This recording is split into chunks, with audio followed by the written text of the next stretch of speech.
इन वानासुरों के प्रतिरूपों ने बाण चलाना प्रारंभ कर दिए।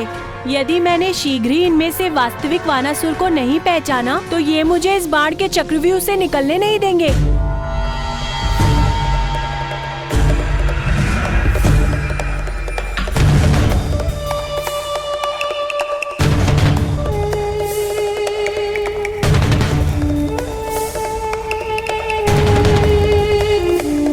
बाणों की वर्षा कर दो। जब तक कार्तिकेय मारा नहीं जाए तुम्हें रुकना नहीं है। चलाओ चलाओ बाण। ये सभी वानासुर तो मुझे घेर चुके हैं। ओम नमः शिवाय, ओम नमः शिवाय, ओम नमः शिवाय। मेघाधिपति जुष्मानां भद्रसुमनस्य माना, मेघाधिपति जुष्मानां भद्रसुमनस्य माना, त्वया जुष्टतरुकर्तानां त्वया जुष्टविद्यमाना, त्वया जुष्टतरुकर्तानां त्वया जुष्टविद्यमाना।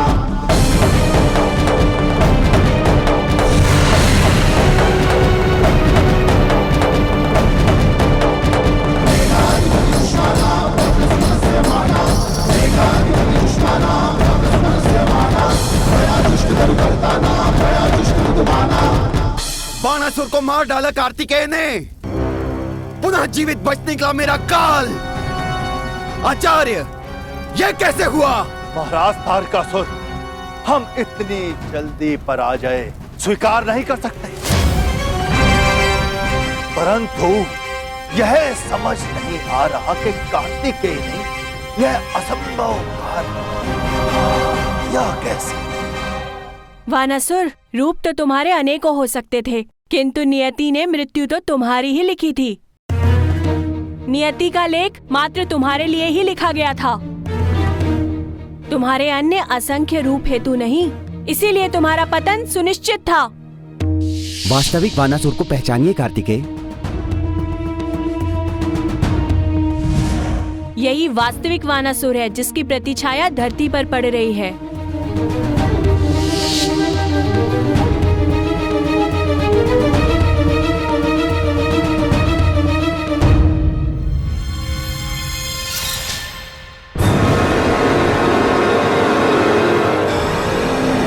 दक्ष,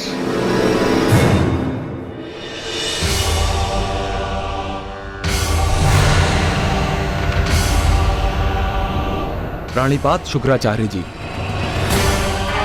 तुम यहाँ बैठे विश्राम कर रहे हो, यह जानते हुए भी कि तक्ष वन में तुम्हारी मृत्यु कृष्ण के हाथ होगी। क्या तुम अपना भविष्य यूं मौन बैठकर स्वीकार करोगे? यह कायरता है तक्ष। अपने लिए नहीं तो अपनी माँ कद्रू के लिए तो विचार करो। वह अकेले ही कृष्ण से तुम्हारे जीवन के लिए संघर्ष कर रही है। कहीं ऐसा ना हो कि तुम्हारे प्राणों की रक्षा करते करते तुम्हारी माता को स्वयं अपने प्राण गंवाने पड़े।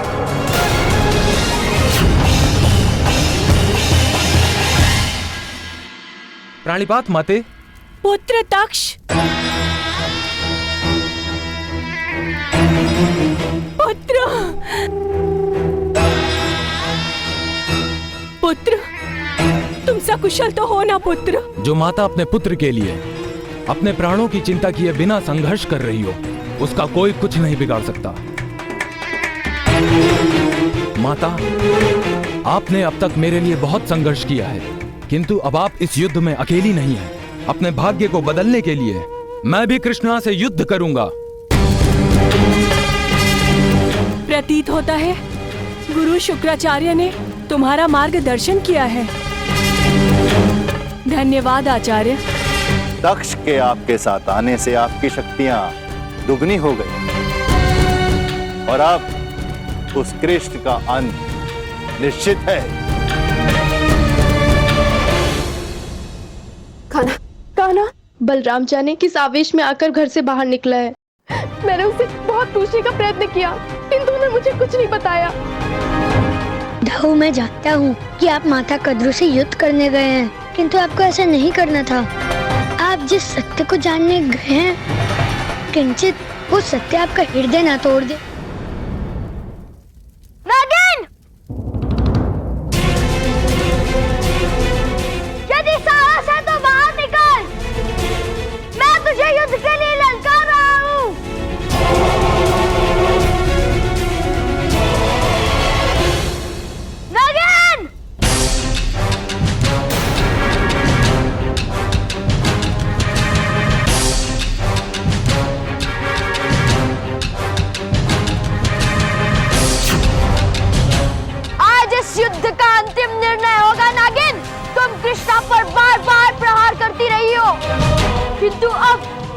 तुम्हें कृष्णा तक पहुंचने से पूर्व मेरा सामना करना होगा। बालक, तुम मेरे और कृष्ण के मध्य में मत आओ, अन्यथा इसका परिणाम तुम्हारी मृत्यु भी हो सकती है। माता, इस बालक के लिए मैं ही पर्याप्त हूं। मैं अभी इसका अंत करके आता हूं।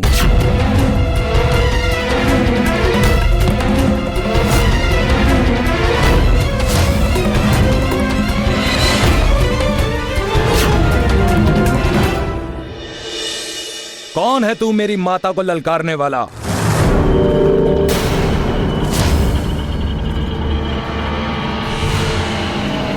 मैं तुम्हारे टुकड़े टुकड़े कर दूंगा। तुमने मेरी माता को ललकारने का साहस कैसे किया?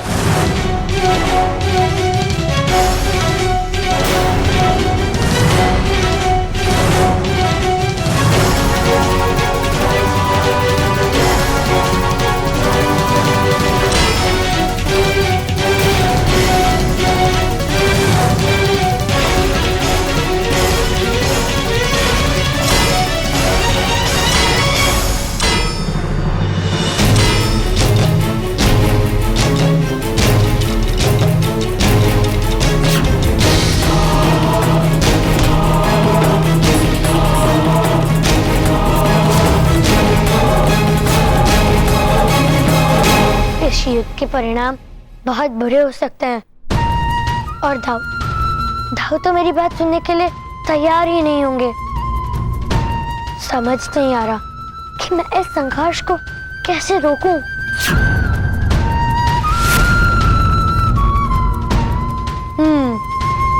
ये संघर्ष तो तभी रोक सकता है जब मैं धाव को यह सत्य बता दूं कि तर्क्ष उसका सौदा भ्राता है। किंतु ये सत्य जानने के पश्चात धाव को कितनी पीड़ा होगी इसका अनुमान मुझे है।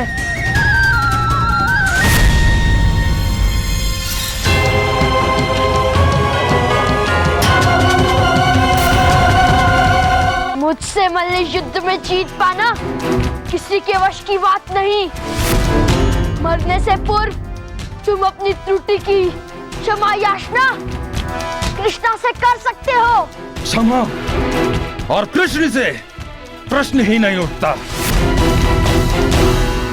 मैं तुम्हारे और उसके प्राण लेकर ही रहूंगा।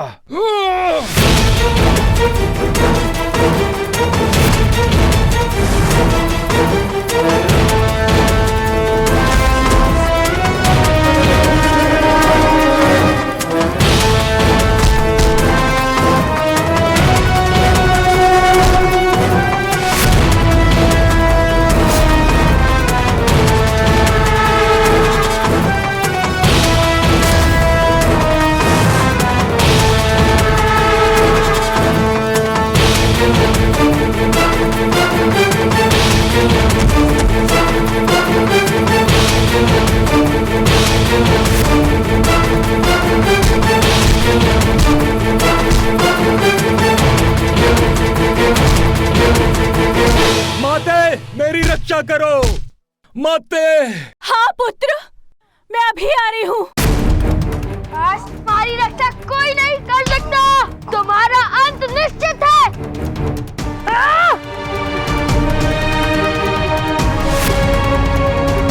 कान्हा, कृष्ण, तुम यहाँ? दाऊ, ये आप क्या कर रहे हैं? कान्हा, आज इसकी मृत्यु निश्चित है। ऐसा अनर्थ मत कीजिए। उठिए।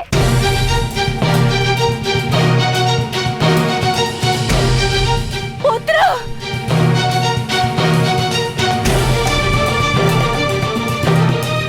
कृष्ण ही इस युद्ध की जड़ है। आज मैं इसे जीवित नहीं छोड़ूंगी। माता, हम अभी इन्हें नहीं मार पाएंगे। अच्छा होगा कि हम यहाँ से अभी चले जाएं।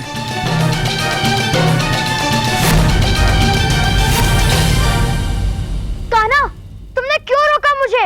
आज उस नागिन और उसके पुत्र की मृत्यु मेरे हाथों निश्चित थी। मैं विवश था दाऊ, मुझे आपको रोकना पड़ा। यदि मैं आपको नहीं रोकता तो एक भ्राता के हाथों दूसरे भ्राता की मृत्यु हो जाती।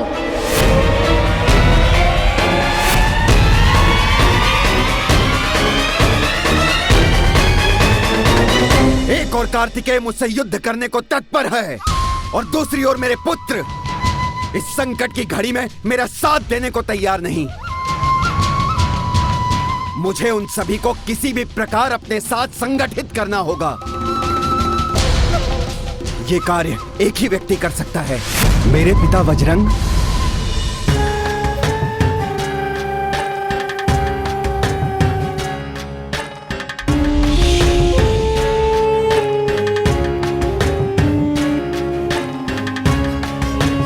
प्रणिपात पिताश्री महाराज। आयुष्मान पुत्र, विजय भव। पिताश्री, आपकी अनुकंपा से ही अब ये आशीर्वाद सत्य हो सकता है। मुझे आपकी सहायता चाहिए पिताश्री महाराज। माता, पुत्र कार्तिकेय, पुत्र। मैं पूर्णतः सुरक्षित हूँ माता, मुझे कुछ नहीं हुआ।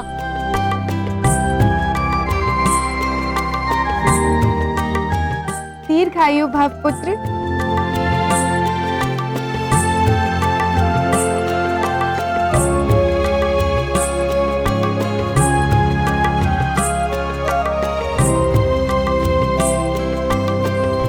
सदैव विजयी भवा पुत्र। देवी, अब तो आप प्रसन्न हैं ना? आपकी चिंता और शोक का निवारण कर दिया हमारे सुपुत्र ने। हाँ, हमारा पुत्र अत्यंत साहसी है, अन्यथा इस अल्पायु में वानासुर जैसे असुर का वध करना असंभव है। आप निश्चिंत हो जाइए देवी। पुत्र कार्तिकेय वानासुर की भांति ही तारकासुर का भी वध कर देंगे। निसंदेह मेरे पुत्र के शौर्य और पराक्रम में कोई कमी नहीं है आर्य, किंतु मैं अपने पुत्र को पुनः संकट में नहीं डाल सकती। आपको अनुमान भी नहीं है पिछला कुछ समय मैंने किस प्रकार भय और निराशा में बिताए हैं। नहीं, मैं अपने निर्णय पे अटल हूँ। मैं अपने पुत्र को अपने नेत्रों से एक क्षण के लिए भी ओझल नहीं होने दूंगी। और कार्तिकेय, यदि तुम्हें अपनी माता की तनिक भी चिंता है ना, तो कहो, तुम कहीं नहीं जाओगे।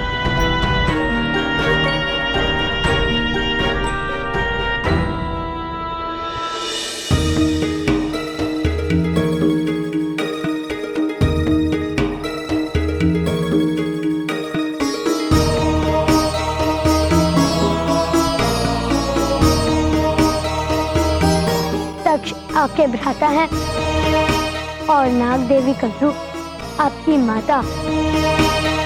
दाऊ, आज जो कुछ भी हुआ वो मैं होने नहीं देना चाहता था।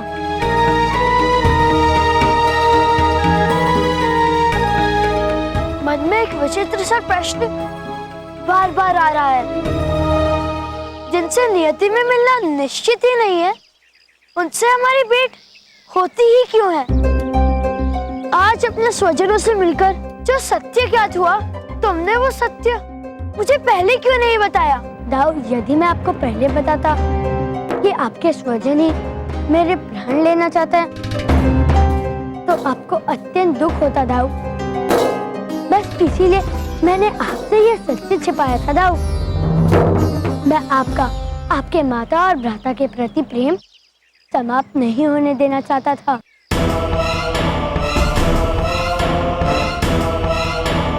माता तुम्हारा संहार क्यों करना चाहती है? दाऊ, तक्ष की मृत्यु मेरे हाथों निहित है और दाऊ, आपकी माता पुत्र मोह में मेरा अंत करके विधि का विधान बदल देना चाहती है।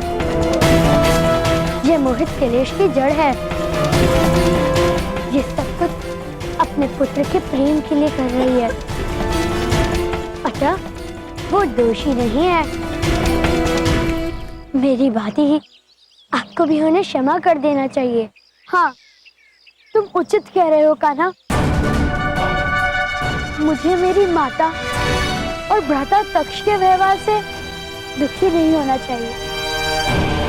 मैं जा रहा हूँ कान्हा, तुम्हें छोड़कर अपनी माता कद्रू और भ्राता तक्ष के पास।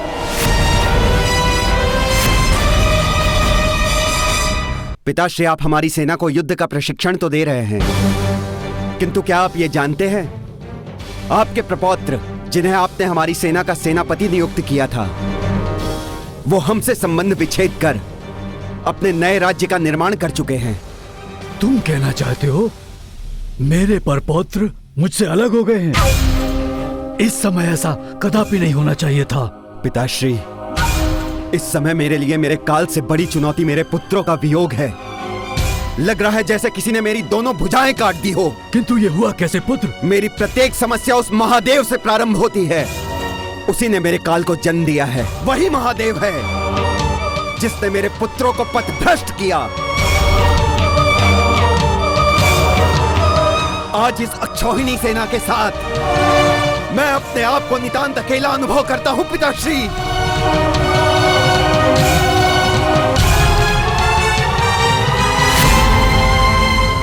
मैं तुम्हारी पीड़ा समझ सकता हूं पुत्र। मैं हर क्षण हर घड़ी तुम्हारे साथ हूं। मैं अपने परपौत्रों से वार्ता करूंगा। वो अपना मार्ग भूल गए हैं और मुझे विश्वास है कि मेरे पौत्र अपने तात श्री की बात अवश्य मानेंगे।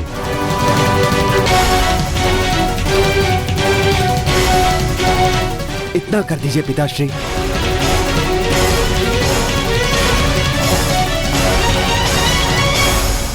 धन्यवाद पिताश्री। आप बस किसी भी प्रकार मुझे मेरे पुत्रों से मिला दीजिए।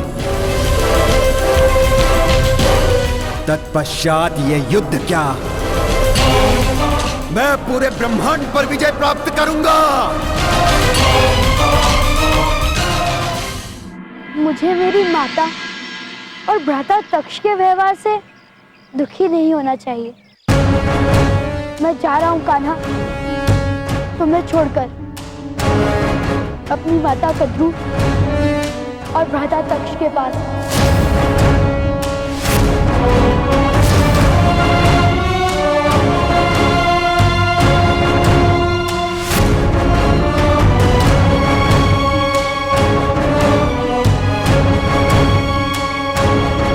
दाऊ, आगे आने वाला समय आपकी परीक्षा लेगा। एक ओर है आपकी माता और भ्राता और दूसरी ओर मैं हूँ।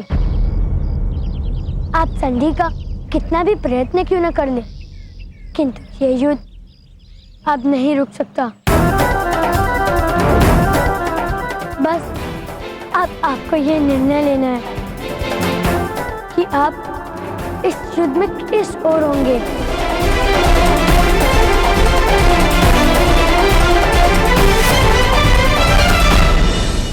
ये घाव अत्यंत गहरे हैं पुत्र। तुम्हें पीड़ा पहुंचाने वाले बालक को मैं जीवित नहीं छोड़ूंगी। और उसे जीवित रहने का अधिकार भी नहीं है। तुम यहाँ से तुम जीवित नहीं जाओगे बालक।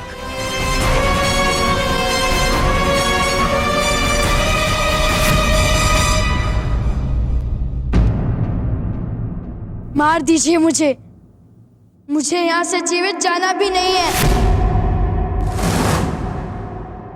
जिसने अपनी माता और भ्राता पर हाथ उठाया हो वो मृत्यु का अधिकारी ही है। माते, तुम ये क्या कह रहे हो? कहीं तुम्हारी कुटिलता तो नहीं? मैं सत्य नहीं कह रहा हूँ भ्राता, किंतु मैंने तुम पर प्रहार अज्ञानतावश किया था और मुझे भी ये सत्य उस ध्वंद के पश्चात ही ज्ञात हुआ है। किंतु ये सत्य कैसे हो सकता है? मेरे मात्र 3 पुत्र हैं। तुम्हें तो मैं जानती भी नहीं। मैं जानता हूँ माता। भ्राता तक्ष के साथ आपके 2 पुत्र वासुकी और शेषनाग भी हैं। मैं शेषनाग हूँ माते।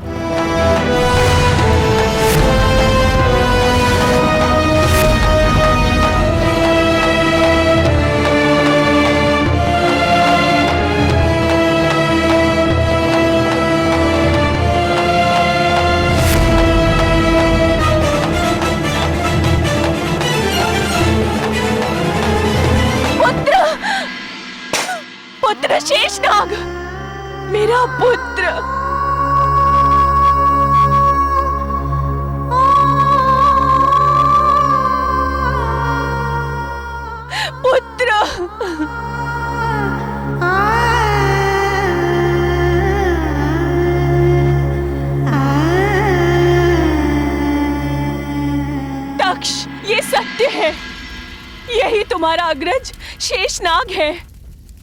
भ्राता शेषनाग, पुत्र शेषनाग, विधि ने आज कितने वर्षों बाद तुमसे भेंट करवाई है। आपका स्नेह भरा स्पर्श पाकर मैं धन्य हो गया माते।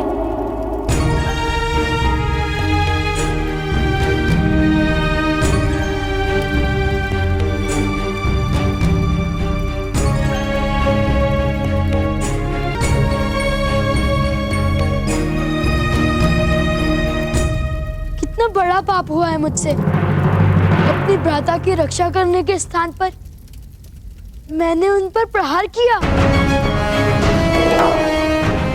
भ्राता, मुझे क्षमा कर दीजिए। अज्ञानतावश मुझसे अपने अग्रज पर हाथ उठाने का दुष्कर्म हुआ है। किंतु आप मेरे घाव की चिंता मत कीजिए। इनकी पीड़ा तो आपका प्रेम पाकर स्वतः ही कम हो गई है।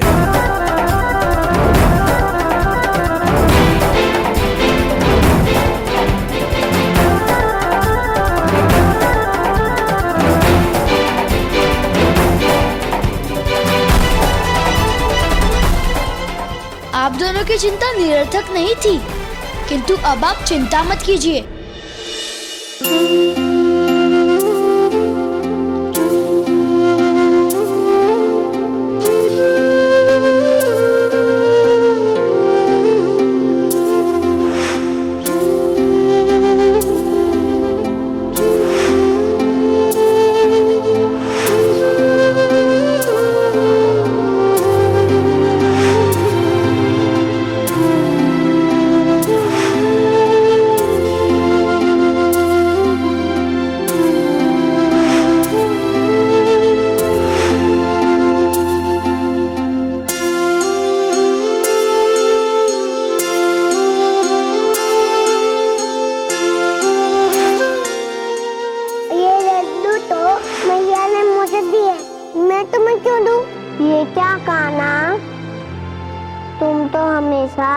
अपने दाव से हर चीज बांट के खाते हो, फिर आज ये क्या हो गया तुम्हें?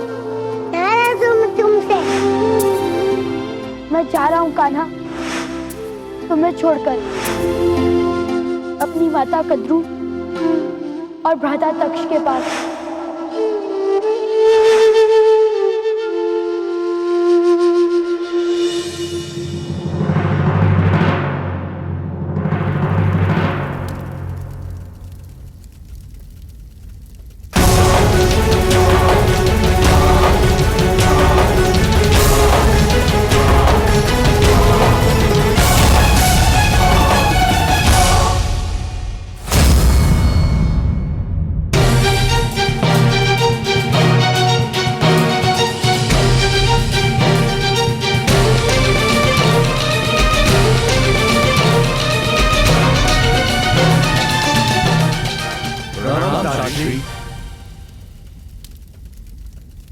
चिरंजीवी भव। ताजश्री, आप यहाँ क्यों खड़े हैं? हमारे मंदिर में आकर शिवलिंग के दर्शन कीजिए। नहीं, मैं अपने पौत्रों से भेंट करने आया हूँ, अपने शत्रु के समक्ष नतमस्तक होने नहीं आया हूँ। बोले शिव शंकर, सभी का कल्याण करते हैं ताजश्री। वो कभी किसी के शत्रु नहीं हो सकते। असुर होते हुए भी महादेव की कृपा से हमें भक्ति और ज्ञान प्राप्त हुआ है। ये असुरोचित कार्य नहीं है। तुम्हें शिव की कृपा नहीं, अपितु अपने पिता की कृपा प्राप्त करनी चाहिए। असुर होकर अपनी जाति धर्म की रक्षा के विपरीत देवताओं की शरण में जा रहे हो, इसकी आवश्यकता क्या है?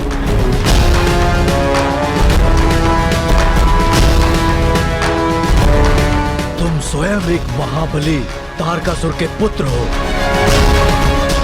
और तुम सबने शिव की शरण में जाकर अपने पिता को ही दुर्बल बना दिया। क्या इसी दिन के लिए तुम्हारे जन्म की खुशियां मनाई थी हमने? तुम्हें तो यह भी ज्ञात नहीं होगा कि बाणासुर का वध हो चुका है। बाणासुर जैसे घातक राक्षस की मृत्यु कार्तिकेय के हाथ हो गई है। इसका अर्थ है अगर तुमने शीघ्र कुछ नहीं किया तो तुम्हारे पिता की मृत्यु निश्चित है। ये पूजा पाठ छोड़ो और अपने पिता की सहायता करो। उन्हें तुम्हारी सहायता की अत्यंत आवश्यकता है। चलो मेरे साथ। नहीं तातश्री, हम आपके साथ नहीं जा सकते। हम पिताश्री को खोना नहीं चाहते, किंतु हम धर्म के विरुद्ध नहीं जा सकते। पिताश्री को कहिए कि वो धर्म का मान रखें, दुराचार ना करें। कार्तिकेय वही कर रहे हैं जो विधि का विधान है। पिता प्रेम के कारण हम अपना धर्म नष्ट नहीं कर सकते। तुम नहीं जानते, तुम्हारी बातें मेरे हृदय में शूल की तरह चुभ रही हैं। मैं ताड़कासुर का पिता हूं। मैं उसकी पीड़ा समझ सकता हूं। इसीलिए मैं तुम्हारे पास आया था कि मेरी बात अवश्य समझोगे। किंतु ऐसा नहीं हुआ, ऐसा नहीं हुआ।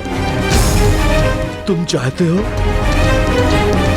इस वृद्ध अवस्था में मैं अपने पुत्र की मृत्यु का दुख सहन करूं?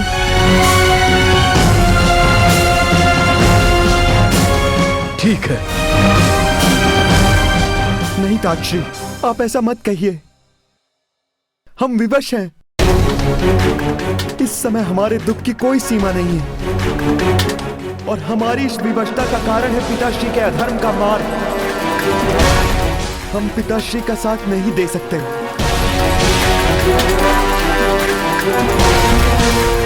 इस क्षण तो मैं जा रहा हूं, लेकिन मुझे विश्वास है कि मेरा असुर रक्त एक ना एक दिन अपनी जड़ों की ओर अवश्य दौड़ आएगा और मुझे उस क्षण की प्रतीक्षा रहेगी।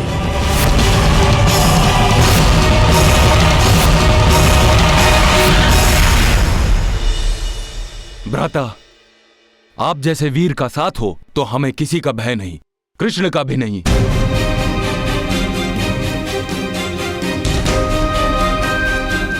किंतु माते, इस संघर्ष से श्रेष्ठ तो ये होता कि आप मुझसे भेंट कर वार्ता करती।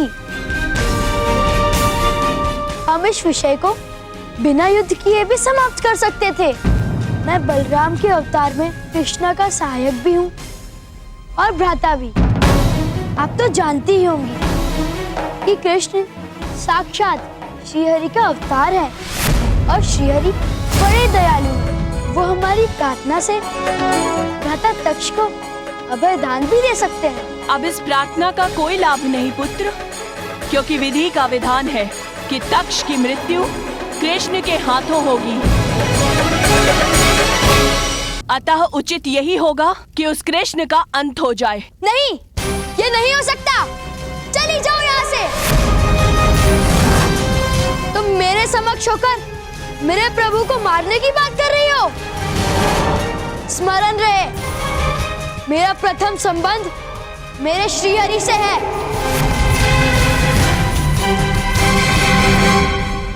श्रीहरि ने तुम्हें मुझसे छीन लिया शेषनाग। मैं चुप रही, किंतु अब वो मेरे छोटे पुत्र तक्ष की मृत्यु का कारण बने, ये मैं होने नहीं दूंगी। तुम उस कृष्ण के दास बन गए हो, अधीन हो गए हो उन देवताओं के। लज्जा आनी चाहिए तुम्हें। अब आपको स्पष्ट करना होगा कि आप युद्ध में हमारे साथ हैं या हमारे शत्रु कृष्ण के साथ। मैं ये जानना चाहता हूं कि तुम इस युद्ध में नाग देवी के पुत्र के रूप में लड़ोगे या कृष्ण के भ्राता बनकर, क्योंकि यदि तुम कृष्ण के भ्राता हो तो तुम मेरे कोई नहीं हो।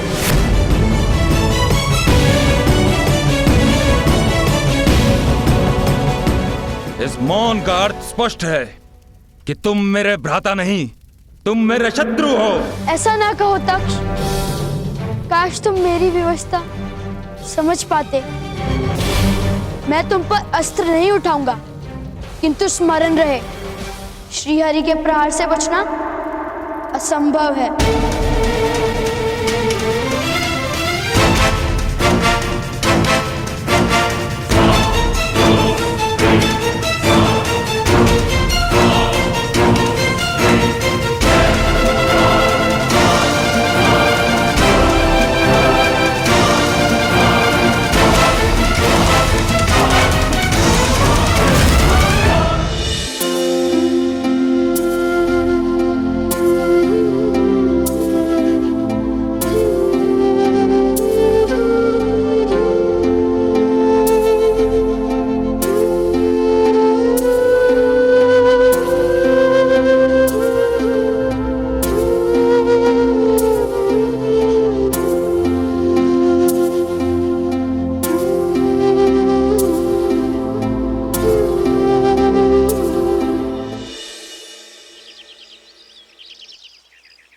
दाऊ, आप लौट आए?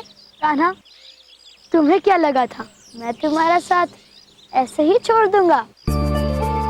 और आज तुम्हारे बांसुरी के सुर इतने द्रवित करने वाले क्यों हैं? दाऊ, मैंने ऐसा एक क्षण के लिए भी नहीं सोचा। आपकी पीड़ा को मैं समझ सकता हूँ दाऊ, और ये पीड़ा इस स्वर में ढल चुके हैं दाऊ। दाऊ, इस घटनाक्रम में आपके भ्राता और आपकी माता कद्रू का कोई दोष नहीं है। वो तो स्वयं की रक्षा करना चाहते थे दाऊ, जिसमें कोई भी त्रुटि नहीं है। दाऊ, आपके लिए चुनाव कठिन है कि दोनों पक्ष अपने अपने स्थानों पर उचित हैं।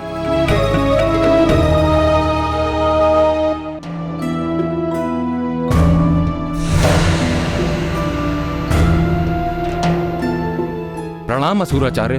कहिए, आज कैलाश पर्वत पर कैसे आना हुआ? मैं तुमसे एक प्रश्न करने आया हूं वासुकी, जिसका उत्तर तुम्हें देना होगा। अवश्य आचार्य, बताइए, वो कौन सा ऐसा प्रश्न है जो आज आपको यहाँ शिव शंभू के धाम तक ले आया? सब समय का खेल है, समय कुछ भी कर सकती। आज तुम्हारे भ्राता शेषनाग ने तुम्हारी माता और तुम्हारे अनुज के विरुद्ध कृष्ण का साथ देने का निर्णय सुनाया है। अतः यह प्रश्न भी अनिवार्य हो जाता है कि उनका ज्येष्ठ पुत्र भी उनके मंझले पुत्र की तरह कहीं उनका साथ तो नहीं छोड़ दे। यह स्मरण रहे कि यह तुम्हारे भ्राता और तुम्हारी माता के लिए जीवन और मरण का प्रश्न है। आशा है तुम अपने भ्राता शेषनाग की तरह निष्ठुरता नहीं दी। आप मेरी माता और भ्राता तक्ष का भला नहीं चाहते, अन्यथा आप मुझसे यह प्रश्न करते ही नहीं। जो प्रश्न ही असत्य हो, उसका उत्तर मैं कैसे दे सकता हूं? मेरी माता और भ्राता की त्रुटि को आप अपना अस्त्र बनाकर श्री हरि से युद्ध करना चाहते हैं। उस पर यह दुस्साहस कि आप मुझे भी इस कार्य में अपना सहभागी बनाना चाहते हैं। ऐसा कदापि नहीं होगा। मैं ये कभी नहीं चाहता कि मेरी माता और भ्राता तक्ष श्री कृष्ण से युद्ध करें, पर मैं उन्हें रोक नहीं सकता। किंतु ये निश्चित है कि मैं इस युद्ध में श्री हरि के अवतार कृष्ण के साथ हूं। मुकेश, बहुत बड़ा छलिया है। तुम उस कृष्णा के लिए अपने रक्त संबंधों को ठुकरा रहे हो। क्या कोई कर्तव्य नहीं तुम्हारा अपनी माता और भ्राता के प्रति? तुम मात्र ऋण से उऋण नहीं हो सकते वासुकी। यदि तुम्हारी माता और भ्राता के साथ कुछ भी अनुचित होता है तो तुम उसके उत्तरदायी कहलाओगे। शेषनाग से भिन्न वासुकी कोमल हृदय है, उसमें भी महादेव की भांति सरलता है। वासुकी के हृदय पर मेरी बातों का प्रभाव अवश्य होगा।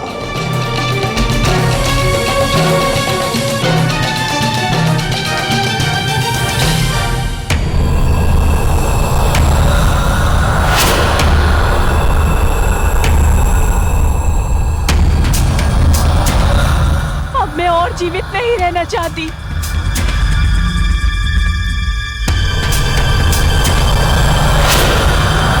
माता, ये क्या अनर्थ करने जा रही थी आप? नहीं पुत्र, छोड़ दो मुझे। अब मेरे जीने की इच्छा नहीं रही। अब मैं जीवित रहकर क्या करूंगी? मैं अपने ही जीवन से निराश हो चुकी हूँ। मेरे एक पुत्र के प्राणों पर संकट है और अन्य 2 पुत्र मेरे ही शत्रु की सहायता कर रहे हैं। अपने ही पुत्रों को एक दूसरे के प्राणों का प्यासा देखना कितना कष्टदायक होता है, बस ये एक माँ ही समझ सकती है। माते, आपके साहस के कारण ही तो मुझ में जीवन जीने की जिज्ञासा जगी है। अब यदि आप निराश होंगी तो मेरा क्या होगा माता? हमारा युद्ध भ्राता शेषनाग से नहीं, हमें कृष्ण का अंत करना है। अब उसकी मृत्यु निश्चित है और वो भी कल। माता, मैंने पूरी योजना बना ली है।